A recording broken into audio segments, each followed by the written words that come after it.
Hello students and friends. This video tutorial is focused only on analyzing test questions pertaining to sound waves.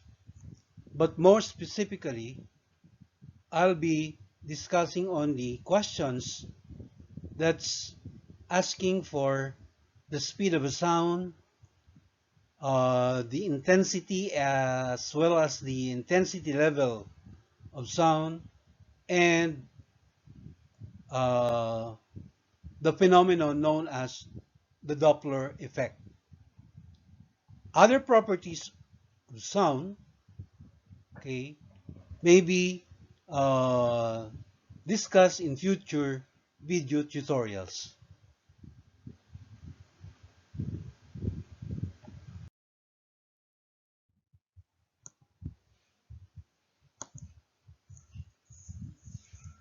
What is a sound wave?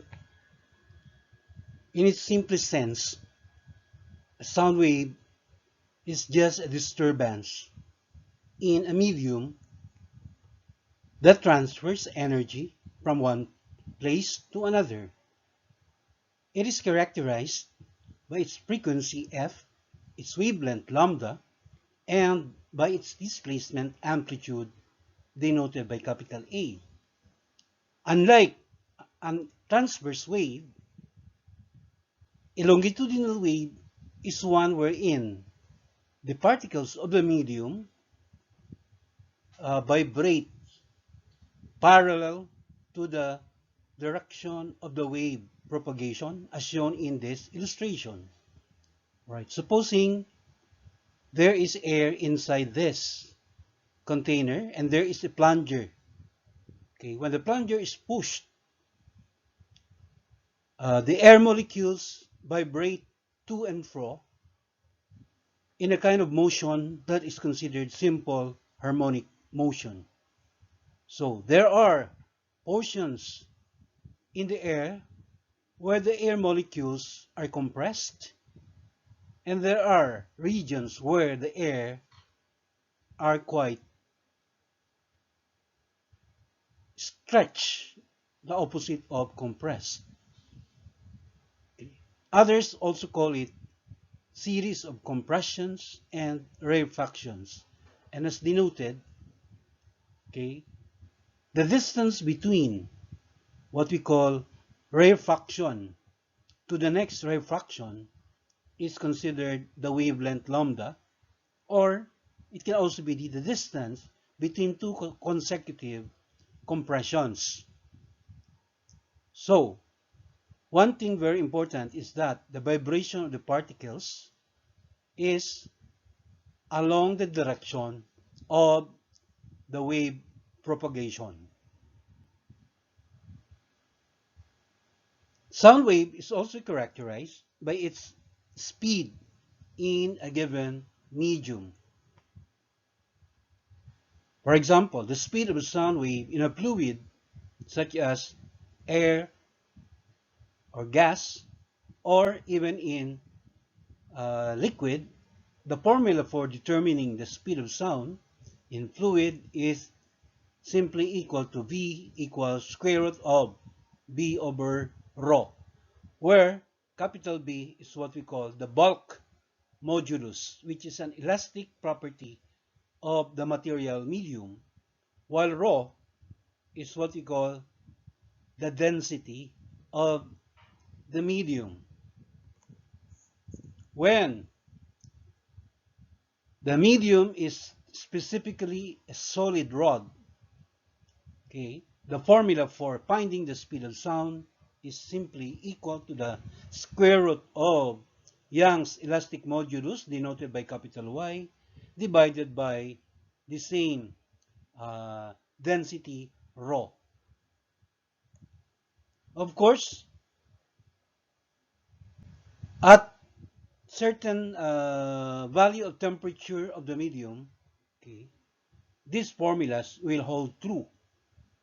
So in other words, aside from these factors, the elastic property as well as the density, temperature of the medium, especially in the case of air, the temperature is also uh, a factor to consider. The higher the temperature of air, the faster is the speed of sound.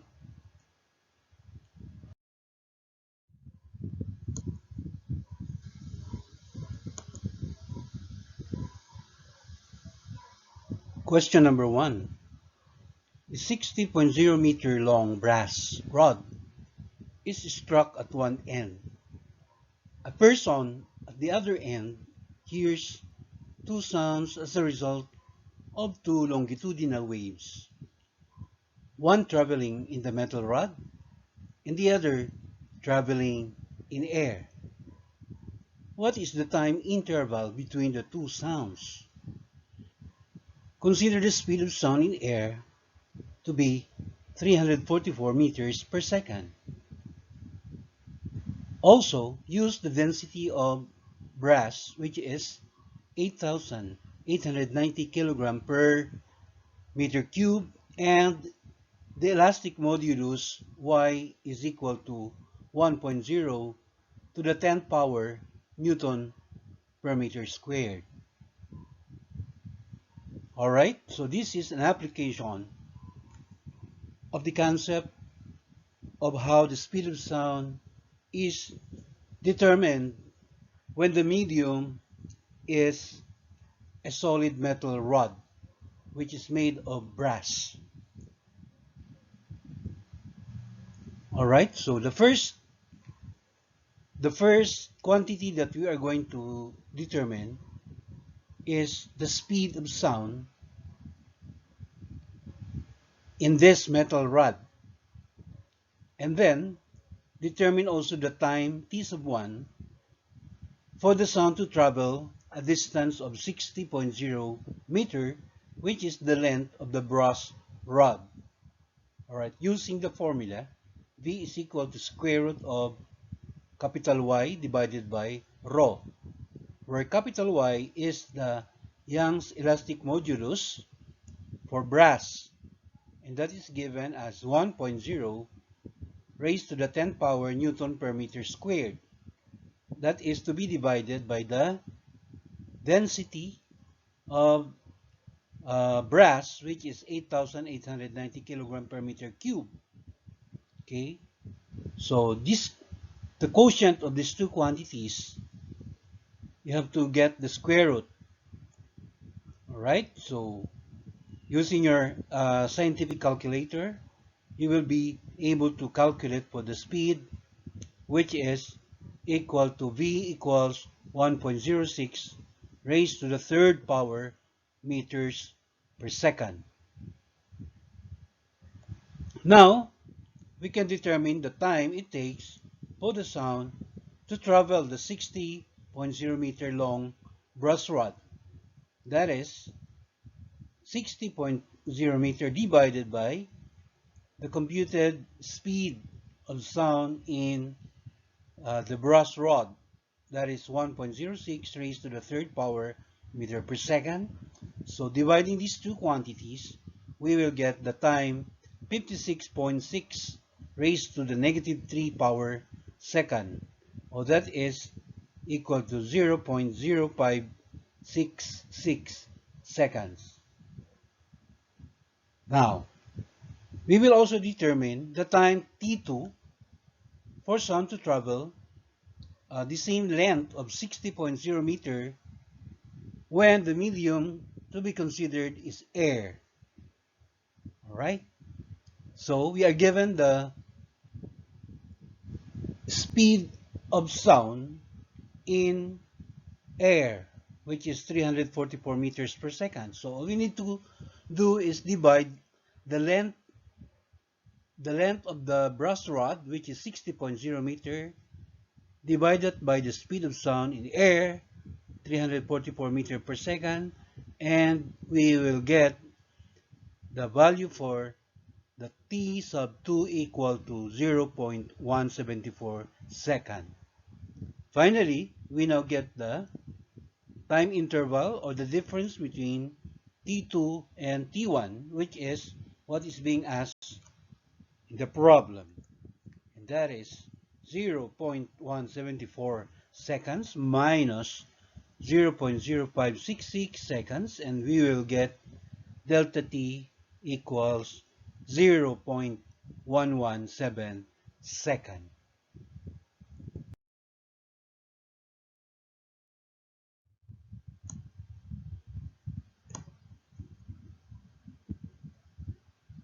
Before we continue with our question analysis, let us first introduce another important concept about sound waves, and this is about sound intensity, okay, as well as intensity level. Sound intensity, which is denoted by capital I, all right, and intensity level here denoted by a Greek letter beta. Okay, let's first define what we mean by sound intensity. All right, it says here that sound intensity is the time average rate at which energy is transported by the wave per unit area. Okay, what does that mean? All right, let's look at our illustration. So, by definition, sound intensity is expressed as the amount of sound energy per unit time. So that is labeled as P for power. Okay, energy of sound per unit time divided by capital A, which is the area, but the area is referring to the spherical surface area, 4 pi r squared.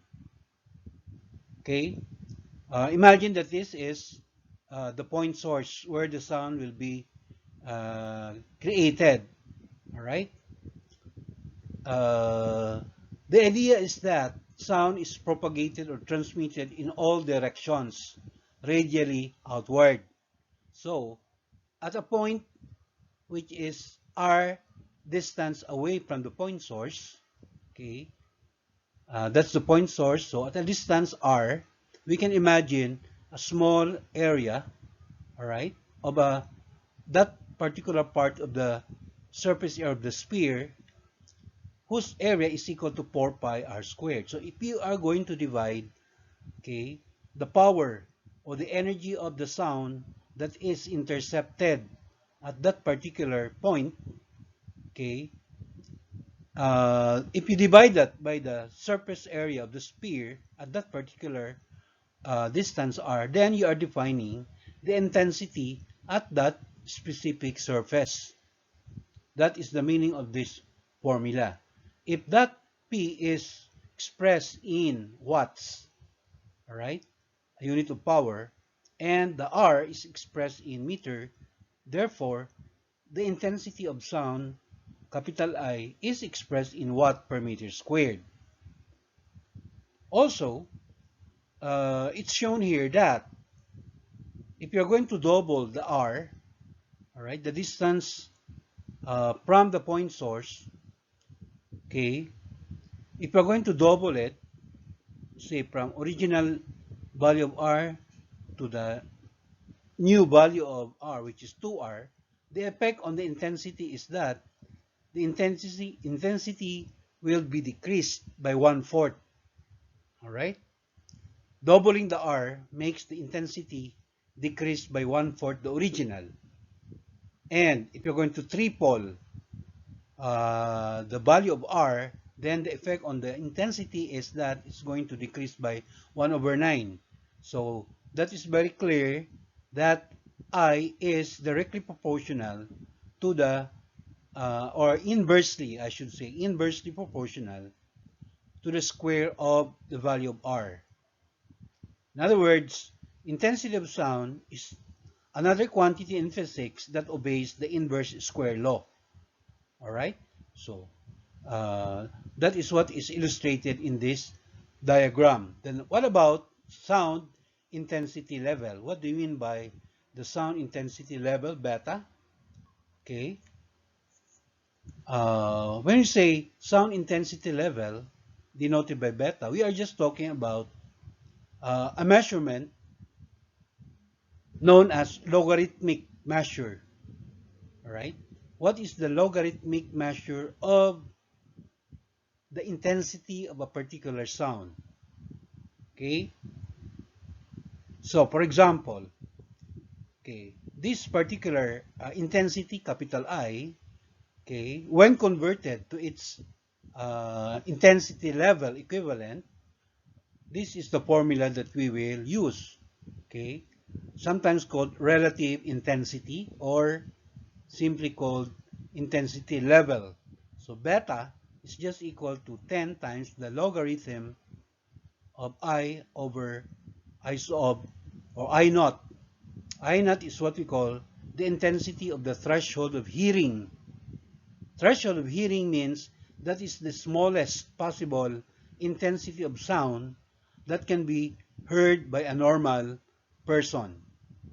Normal meaning the person has no defect in his sense of hearing. So that is already the faintest, okay, the least value of intensity that can be perceived by a human being. Lower than that uh, is no longer uh, heard by a normal person. Okay, that is equal to 1 raised to the negative 12 power watts per meter squared. So, without the 10, if you're not going to multiply the value of the log I over I naught, okay, the unit will simply be Bell. All right. But Bell as a unit of intensity level is such a large unit. So when you multiply it by 10, then we will be using the smaller unit that is decibel. Okay, so when calculating for beta, the unit that we expect is decibel. Okay, also, if what we are going to calculate is the intensity for a given beta, this is the formula. All right, we simply multiply the I naught, whose value is 1 raised to the negative 12 watt per meter squared, and then determine the exponent or 10 raised to that exponent, beta divided by 10 decibel. All right. So, with the help of your calculator, you'll be able to determine the value of this quantity 10 raised to, okay, that exponent beta divided by 10 decibels. This will be illustrated in one of our examples.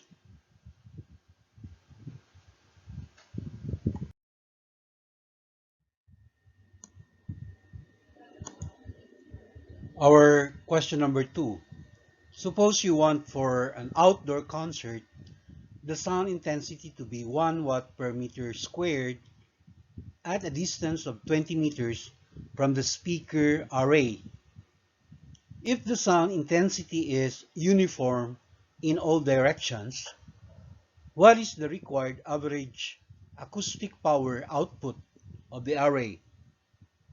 All right, so this problem is an application of what we just discussed earlier, the formula for determining uh, the intensity. All right, but we will assume that the speakers are placed on the ground and that none of the acoustic power is directed into the ground. Okay, so the acoustic power is uniform over a hemisphere 20 meters in radius. Okay, so that in finding the surface area, we are going to uh, get only 1/2 of the area 4 pi r squared. Okay, because we are referring only to the area of half of the whole sphere, which is in this case a hemisphere, whose radius is 20 meters. All right. I hope that is clear why we are getting half of the area only. Right. So what is 1/2 multiplied by 4 pi and the square of 20 meters? Using your calculator, you will get the area of the hemisphere, which is 2,500 meters squared. So, knowing the area, we can now determine what the intensity, or sorry, what acoustic power, capital P, is required, okay, for us to have an intensity of 1 watt per meter squared. The formula is simply transposing.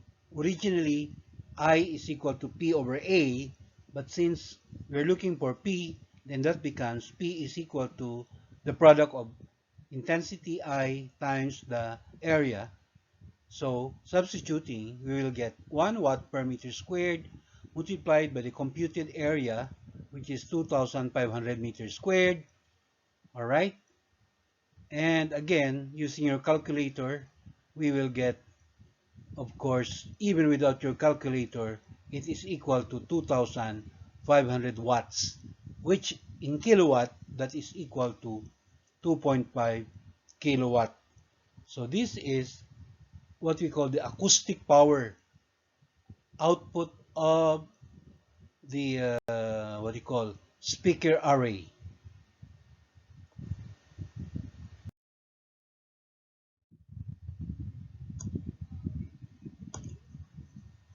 Question number 3. A 10-minute exposure to 120 decibel sound will temporarily shift your threshold of hearing at 1000 Hz from 0 decibel up to 28 decibels.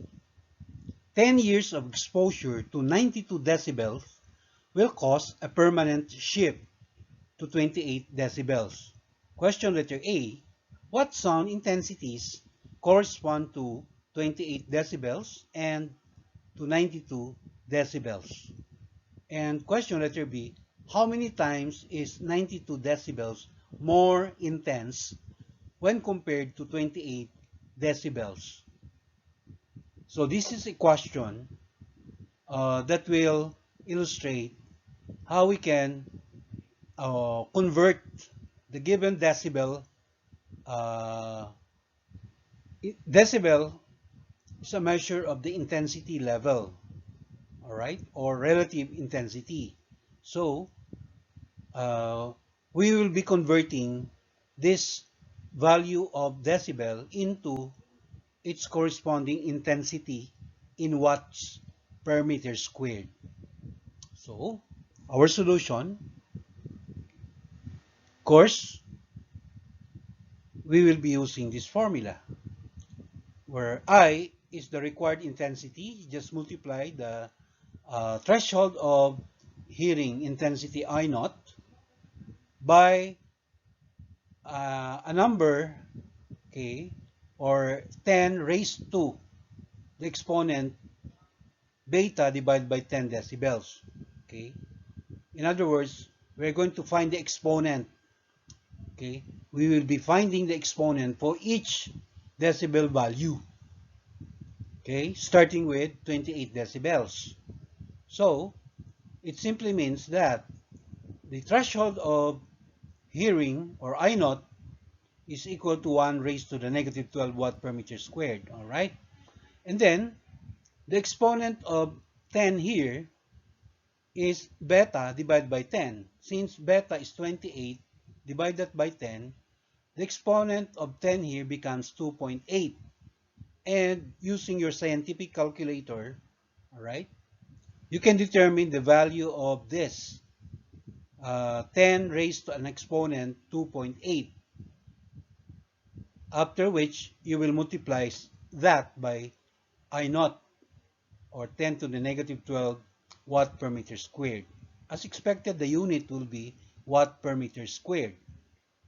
And 28 decibels, therefore, is equivalent to an intensity of 6.3 raised to the negative 10 watts per meter squared. Now, for the 92 decibel, the same process, all right? You just express the exponent of 10 here as 9.2 because 92 decibel to be divided by 10, that gives us 9.2. And again, in your cycle, you can find the value of 10 raised to an exponent 9.2. And then when multiplied to I naught, this is what comes out, 1.6 raised to the negative 3 watts per meter squared. All right, so these answers in red colors represent the intensity, right? The corresponding intensities of 28 decibels and 92 decibels respectively, which are the required answers in letter A. Now, to answer the question in letter B, okay, how many times is 92 decibels more intense than 28 decibels? Right? You cannot just divide 92 divided by 28, all right? And then whatever is the quotient, that cannot be the answer to this question because the unit decibels are not in what we call, they are not ratio, they are not ratio, or they are not in ratio scale, all right? They are in statistics, they fall under what we call an interval scale. So there is a need for us to convert decibels into the unit watt per meter squared, which exactly what we did in letter A, right? What I'm saying is, what we are supposed to divide is the intensity 6.3 raised to the negative 10 watt per meter squared. Divide it, sorry, it should be the other way around. Divide 1.6 times 10 to the negative 3 watt per meter squared by 6.3 raised to the 10 negative 10 watt per meter squared, because this one here, 92 decibels, the equivalent intensity is the one higher compared to the intensity equivalent of 28 decibels. And that is what is exactly shown in our next computation here. We simply get the ratio, right? The ratio of the two intensities, okay? 1.6 raised to the negative 3, the unit is watt per meter squared, okay? That is the equivalent intensity of 92 decibels. And then 6.3 raised to the negative 10, also in watt per meter squared, that is the intensity equivalent of 28 decibels. And what we will get is a number, all right? The unit watt per meter squared just cancels out, all right? And if you're going to divide these two numbers, this is what you will get, up to the nearest two significant figures, that is, all right? So we say that the 92 decibel sound is 2,500,000 times more intense compared to the 28 decibel sound. That is how we interpret this answer that we get here. So again, when you're asked to compare how many times is one sound compared to another sound, when they're expressed in decibels, there is a need for you first to convert them to watts per meter squared before you can do the comparison in their value by just getting the ratio. Let's have another example.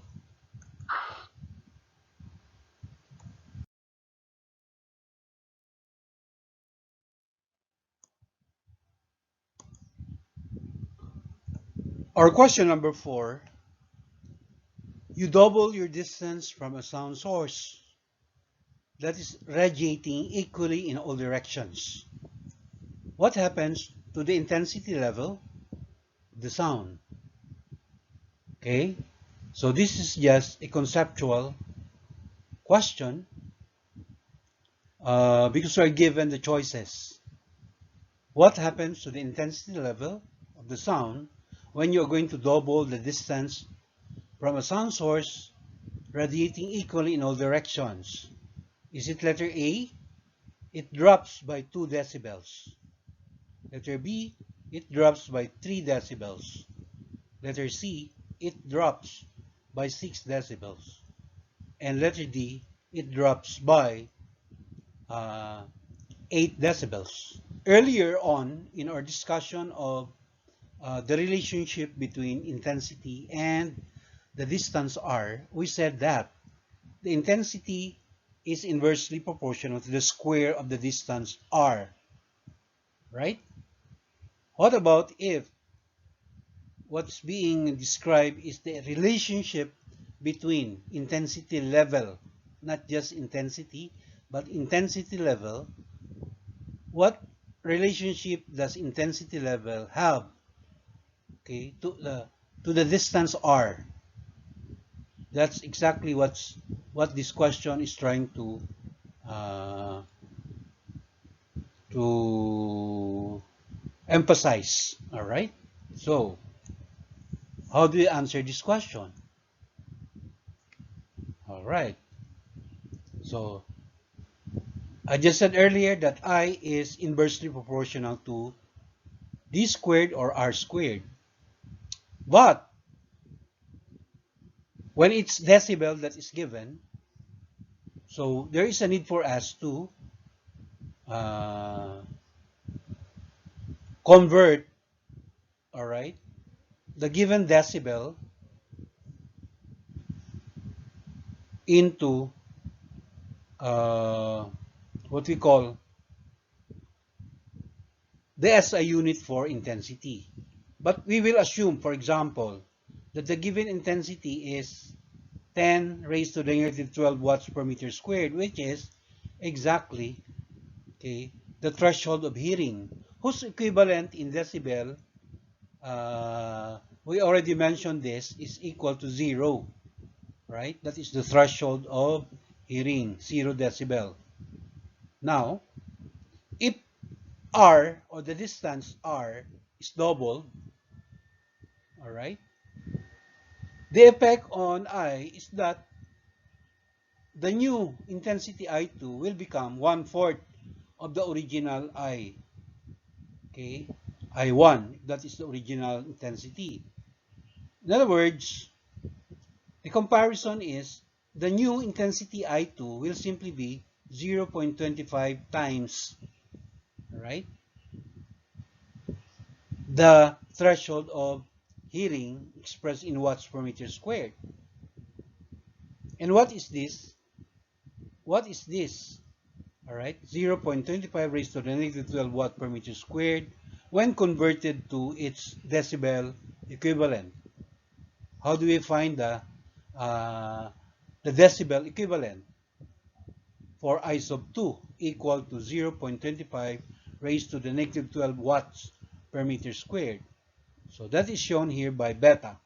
Beta 2 is just equal to 10 multiplied by the logarithm of the ratio, all right, the ratio of I sub 2, 0.25 raised to the negative 12 watts per meter squared over, okay, the threshold of hearing, which is 10 raised to the negative 12. That's actually 1 times 10 to the negative 12 watts per meter squared. All right. So simplifying, okay, we will have the unit watt per meter squared canceled out. All right. Or exactly the 10 to the negative 12 watt per meter squared when divided by 10 to the negative 12 watts per meter squared, okay, that gets canceled. And what is left is 10 times the logarithm of 0.25.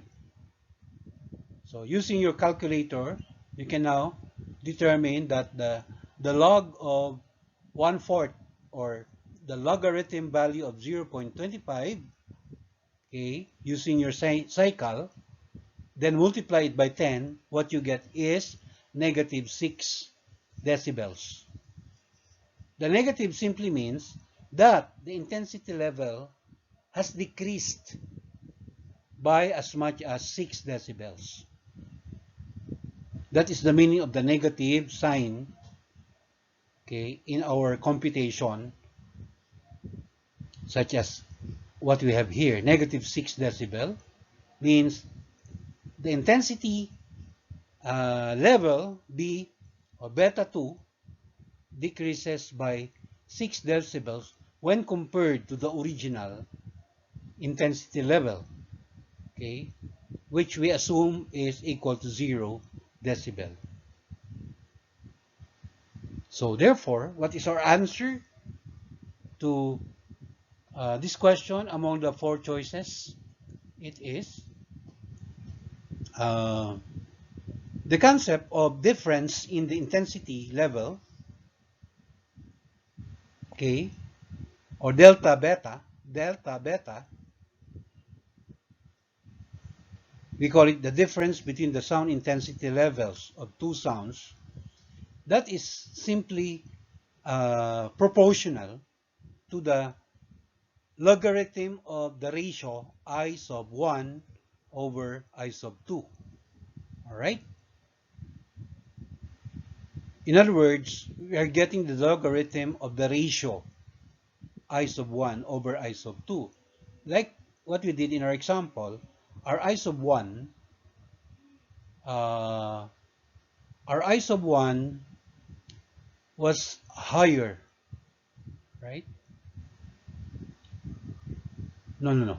Our I sub 2 was, this is supposed to be our I sub 2. The reason why we got a negative because our I sub 2 is just 1/4 of I sub 1, right? That is the reason why we got a negative delta B. Negative 6 decibel, meaning there was a decrease by that much. Right, so you have to decipher and figure out whether or not I sub 1 is greater than I sub 2 or the other way around. But nevertheless, your calculator will give you the result if, all right, in your computation, what comes out is a positive, okay, decibel, then that means, okay, what you just computed is a case where the intensity level has increased, all right, when it is positive. But when it's negative, then we say that the intensity level, the new intensity level, beta 2, okay, has decreased, just like in our example. All right, so to further give you more insight, let's have another example. A common question. Our answer for this question, by the way, is letter C. Okay, let's say you're asked, how many times more intense is sound X, whose intensity level beta 1 is 20 decibels. Okay, how many times more intense is it compared to a sound Y, whose intensity level beta 2 is only 10 decibels? All right, you might say 20 decibels is twice, okay, twice more intense compared to 10 decibels, but that is not correct. All right, it's not just twice more intense. You need to get the following. All right, as our solution, all you have to do is just get the difference in intensity level. So we just subtract beta 2 minus beta 1, 20 decibel minus 10 decibel. That gives us 10 decibels. All right. At this early, you can already tell, okay, you can already tell that 20 decibels, in fact, is 10 times more intense compared to 10 decibels, and not just twice, but 10 times. But in terms of the ratio of I1 to I2, all right, expressed in watt per meter squared, this is how we show it. All right, we just get the ratio of I1 to I2. I1, it's equivalent in watt per meter squared, okay, meaning the 20 decibels has an equivalent of 10, all right, 10 raised to negative 12 watt per meter squared is the I naught, right, the threshold of hearing, multiplied by 10 to the exponent 2. How did we get 2? It is 20 decibels uh, divided by 10 decibels. So our exponent is 10 squared. Okay? Divided by threshold of hearing in watt per meter squared multiplied by 10 raised to the first. Why? Because 10 divided by 10 is 1. And so therefore, what happens here is the, what do you call that, the unit, okay, or the value 10 raised to the negative 12 watts per meter squared, when divided by 10 to the negative 12 watts per meter squared, will give us 1. Or simply, the result in getting the ratio is just equal to 10. Because this whole thing cancels out. Alright? And we are only left with 10 as our ratio. Hence, sound X is 10 times more intense compared to sound Y. Okay? But then again, earlier on, as I said, just getting the difference in decibels, alright, like 20 decibel minus 10 decibel gives you 10 decibels. So at this earlier on, you can already tell that 20 decibels, in fact, is 10 times more intense compared to 10 decibels. But more formally, if you want to do it the right way, you just get the ratio of I1 to I2, right? Using this example here.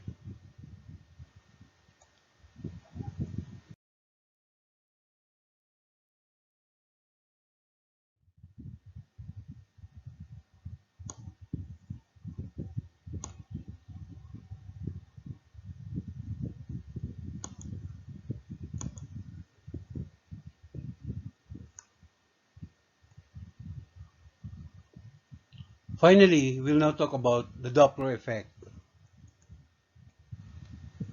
All right, the Doppler effect happens when a source of sound and a listener are in motion relative to each other. Okay, the frequency of the sound heard by the listener is not the same as the source frequency. Okay, so this phenomenon was first observed and described by an Austrian mathematician and physicist.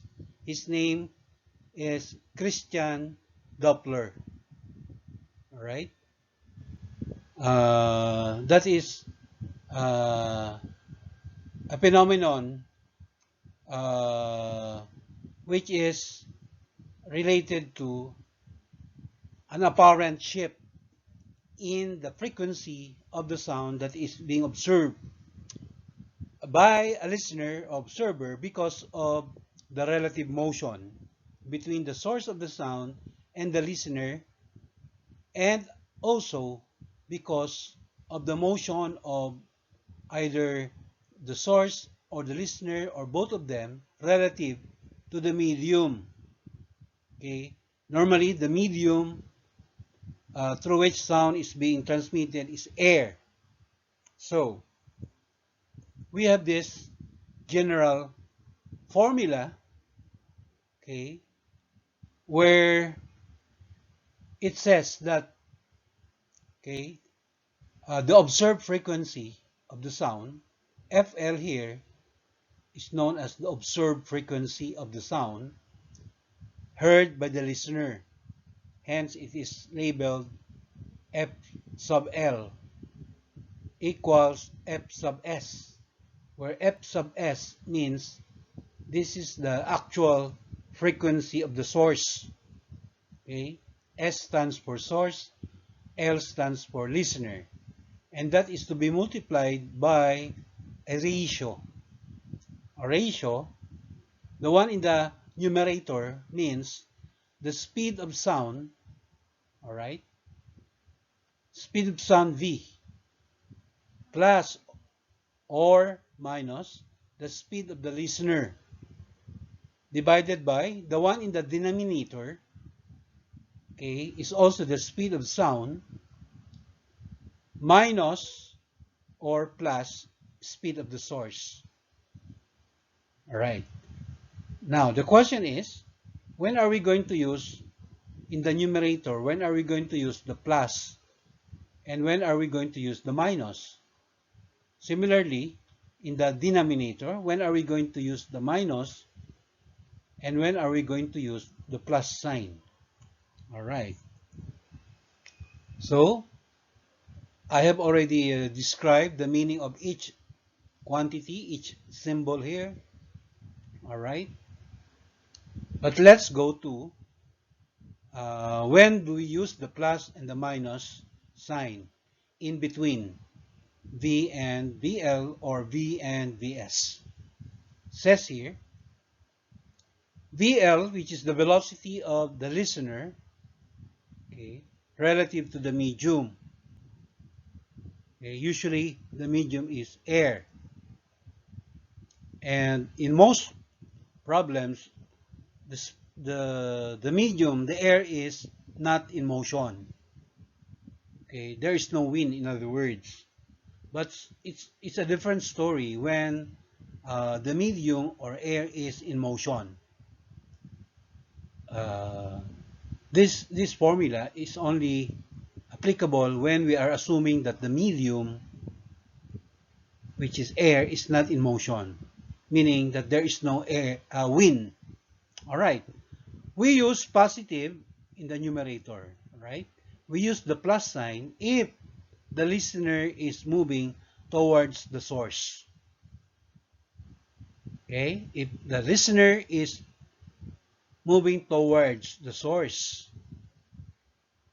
Now, we use the minus if the listener is moving away from the source.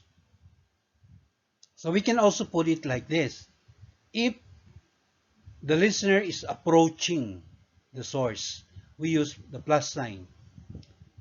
But if the listener is receding away from the source, we use the minus sign.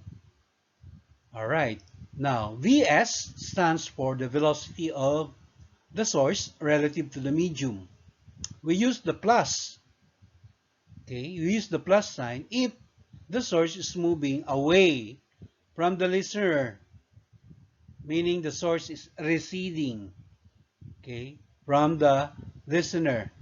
We use the minus if the source is approaching the listener. So you will notice that the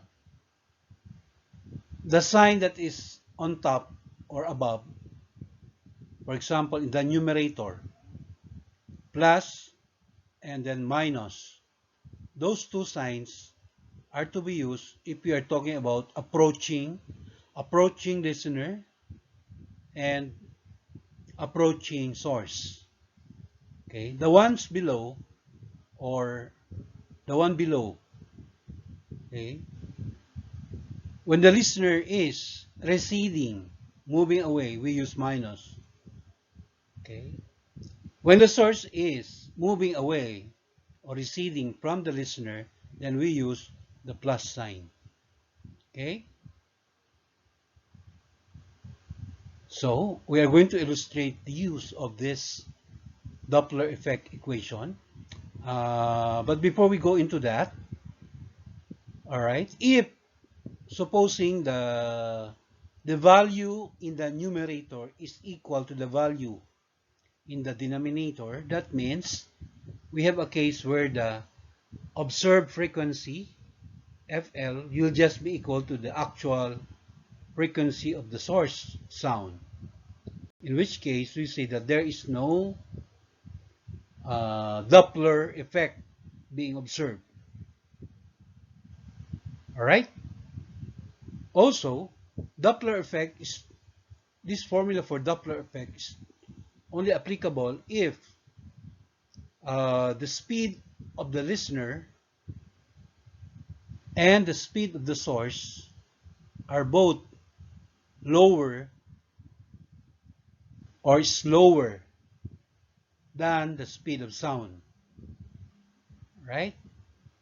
Speed of sound here is assumed to be much greater than either speed of the source or speed of the listener.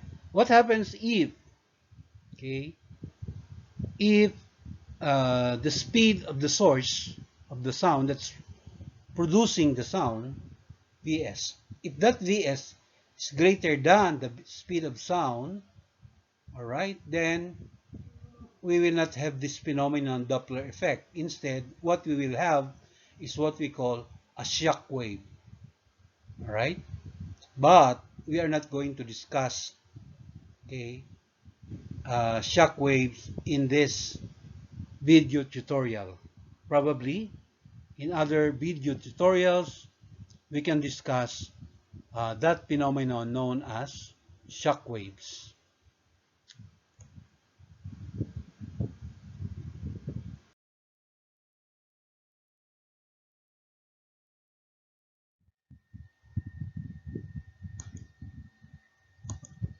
All right, so this is now question number 5, application of the Doppler formula. A police car's siren emits a sinusoidal wave with frequency f sub s equals 300 hertz. The speed of sound is 340 meters per second, and the air is still, meaning that there is no wind. The siren is moving away from the listener with a speed of 45 meters per second relative to the air, and the listener is moving towards the siren with a speed of 15 meters per second. Question is, what frequency does the listener hear? So in our illustration or sketch, we have here, all right, we have here the listener. Of course, the listener is also riding a car, all right, and his speed or velocity is 15 meters per second, moving to the right, all right. He's moving to the right. The siren from the police car is way ahead of the car of the listener, okay. And in fact, the source, which is the police car, has a velocity of 45 meters per second. So it's moving faster than the listener. So that is the situation, all right? But both cars are moving in the same direction. It's just that the police car is moving faster, all right? So as time passes, it looks like that the car or the police car is moving farther and farther away from the listener. So in such a situation, we can say that the sound that is being produced by the source, all right, by the police car, the siren in the police car, when that sound wave moves towards the listener, okay, we have a situation where the wavelength, okay, the wavelength of that sound gets bigger and bigger, all right, because the source itself is moving away, moving farther and farther away from the observer or listener. So we can imagine that the what do you call this? That the wavelength gets more stretch. All right, it gets more stretch, and from that you can already deduce what's going to happen to the frequency. All right. It says here that since L is moving towards the source, okay, in that formula, let's have the formula. All right, in the formula to find the observed frequency or FL, all right, we have here Fs multiplied by B speed of sound plus speed of the listener divided by speed of sound plus speed of the source. Why are we using the plus sign in the numerator? Alright, simply because we have a case where the listener is moving towards the source. Alright? Hence, the positive or the plus sign between V and VL. Alright? That was explained earlier. On the other hand, in the denominator, we have a case where the source is moving away. The source is moving away from the listener. It's receding away from the listener. Hence, the sign that we use in the denominator must be a plus sign. Right? This is in accordance with what we just discussed earlier on with regard to our sign convention. So, if we substitute now, okay, for the value of the frequency of the source, which is 300 hertz, and then for the speed of sound in air, which is 340, plus the speed of the listener, which is 15 meters per second, divide this by speed of sound plus the speed of the source, which is 45 meters per second. So when you do your math, we will get an answer of 277 hertz. This is the value of F sub L, and comparing it with the value of Fs, obviously 277 hertz is lower than 300 hertz. In short, we have a case where the observed frequency, the frequency of the sound that is heard by the listener, is in fact lower than the actual frequency of sound. Now, is this or does this agree with our situation? I said earlier that we have a case where the source of the sound is getting farther and farther away from, all right, from the listener. So that is a case where the listener will be observing, okay, a pitch of the sound that is getting lower and lower. Lower pitch, meaning lower frequency compared to the actual frequency. All right, so our computed value for FL agrees with the concept of the Doppler effect.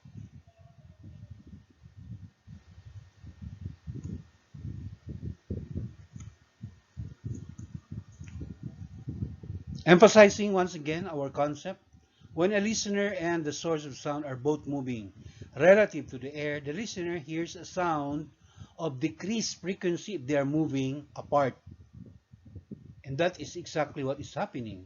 All right? The listener and the source are both moving relative to the air. All right? And that the listener is moving, or sorry, the source of the sound is getting farther and farther away from the listener. So, as expected, the listener will observe, okay, a frequency that is much lower, a decreased frequency. okay, compared to the original frequency. The opposite happens if the listener,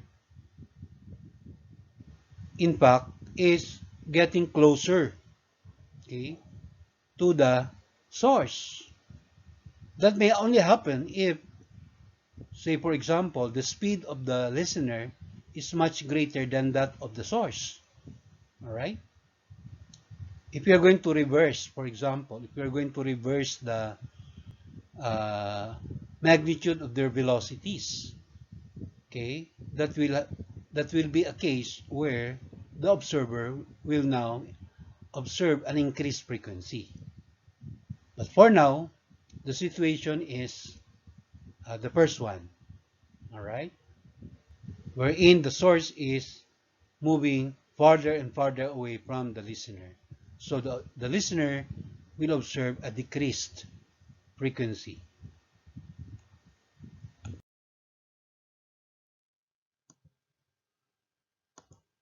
This is not the last question, question number 6. Two train whistles, A and B, each has a frequency of 392 Hertz. Whistle A is stationary and whistle B is moving towards the right, meaning away from A, at a speed of 5.00 meters per second. A listener is between the two whistles and he is moving towards the right with a speed of 10.0 meters per second.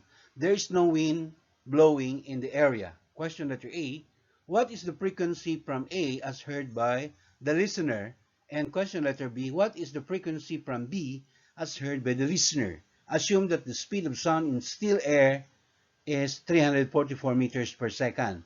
So for our first question, letter A, our formula to find the observed frequency of sound, that is FL, is equal to Fs, quantity V minus VL divided by V.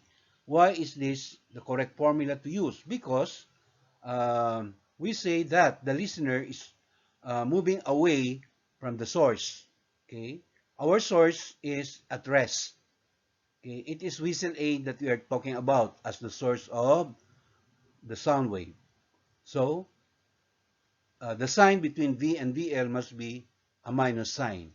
Okay, and then in the denominator there is no what we call speed of the source because it is stationary. So we only see in the denominator the quantity speed of the sound V. So substituting 392 Hertz as Fs multiplied by 344 meters per second minus 10 meters per second and dividing by 344. Okay, doing your math, we will get an answer FL equals 381 Hertz. All right. Did we expect this answer, which is lower than the frequency of the source? The answer is yes, because as we analyze the problem and based on our sketch, okay, the listener or observer is moving farther away from the source. So going back again to our description about how the wavelength of the wave emitted by the source, how the wavelength that reaches the listener, okay, we say that the wavelength of the sound reaching the observer gets more stretched, meaning the lambda becomes bigger, and that corresponds to a smaller value for the observed frequency. All right, so our answer in letter A, the computed answer is or agrees with the situation as explained by the Doppler effect phenomenon. How about in letter B? All right, for letter B, the formula that we are going to use in finding the observed frequency is Fs multiplied by B plus BL all over B plus BS. Why the plus sign in the numerator? It is because the listener is moving towards the source. All right? The listener is approaching the source, hence the positive sign in the numerator. While in the denominator, we say that the source is receding or moving away from the listener. All right? The source is moving away or receding away. So therefore, our sign in the denominator must also be a plus sign. And substituting all the values, okay, 392 hertz multiplied by 344 plus 10 meters per second, all over 344 meters per second plus 5. This is the speed of the source. So again, doing your algebra, we will get an answer that is 398 hertz.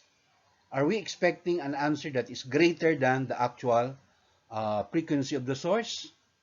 Let's again look at the situation.